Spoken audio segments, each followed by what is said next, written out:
My name is Jonathan Klassen, and I am tomorrow's teacher. I grew up on a cattle farm between Boissevain and Deloraine, Manitoba.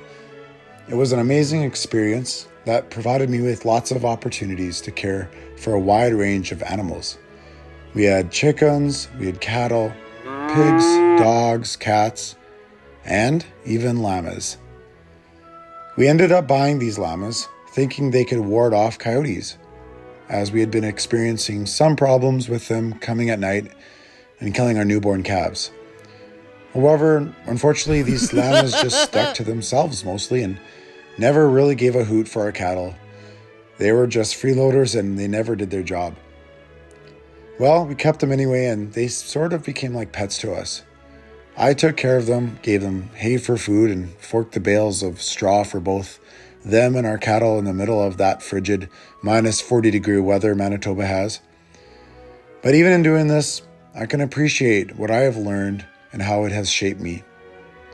Through this experience, I have developed a high work ethic where I value life and the responsibilities that go with fostering and taking care of that life. So will growing up on my farm help me become tomorrow's teacher? I believe the answer is a resounding yes. Growing up on my farm will be an asset because it gave me opportunities that taught me responsibility. It showed me that learning doesn't always have to be indoors, but that the outdoors is a wonderful place to learn. It showed me that nature is an amazing teacher. And if I can be a co-teacher to what is already happening outside, I believe that my students will benefit. Well, I graduated in 2010 from Boissevain School, and then immediately I moved to the big city. No, not Winnipeg, but Brandon. Brandon was the big city to me compared to Boissevain. I lived with a pastor and his family for my first year of university, with whom I developed a very close relationship. I studied classical piano at BU, and it happens that the church I attended at the time had a band, so I decided to audition for the team. I got on the team and played the very next Sunday. It was here that I started to develop my love for music, for Jesus and his church. And in 2012, I got involved with another ministry called Sons and Daughters. It was a group of young adults that met weekly on Saturdays and in the basement of another church called Central United Church.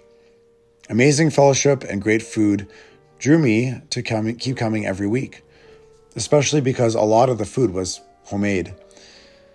At that time, I met my wife, Heather. She was also a university student studying jazz piano. We both went each week to Sons and Daughters, connecting with other Christians who were our age and enjoying learning about who God is, how to pray, how to read the Bible, and really how to grow closer with our relationship with Jesus. In 2014, we got married, and I was asked to be the worship leader or the musical director of this ministry. I played guitar and I sang. My wife played keys, and we had a few other singers and a drummer. That was it. The next year in 2015, our group grew from 12 people to about 50 people every week.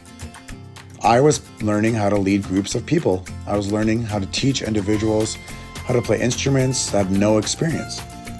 It was amazing to see how God was molding me into a teacher, bringing out gifts in me that I really never knew were there.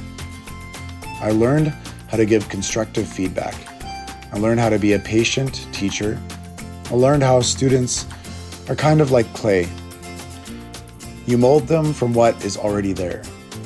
You don't find a different type of clay, but you use what they know and their interests to guide them to where you want them to be. That is, or what should be the goal of all teachers, to build a classroom where each student feels a sense of belonging, where they can use their interests and gifts to learn not only the curriculum, but to help serve others, to develop an attitude of selflessness. And this is what I have learned from the land, the place, and the people with whom I have chosen to surround myself with. And I have learned that building trust in all my relationships is key to helping me become tomorrow's teacher. And if I come up short, or if I don't know the answers to questions that I will have as I teach, I know that there will be a community of people that I can turn to ask for help. I think this is really how I will keep growing into the teacher that I want to become.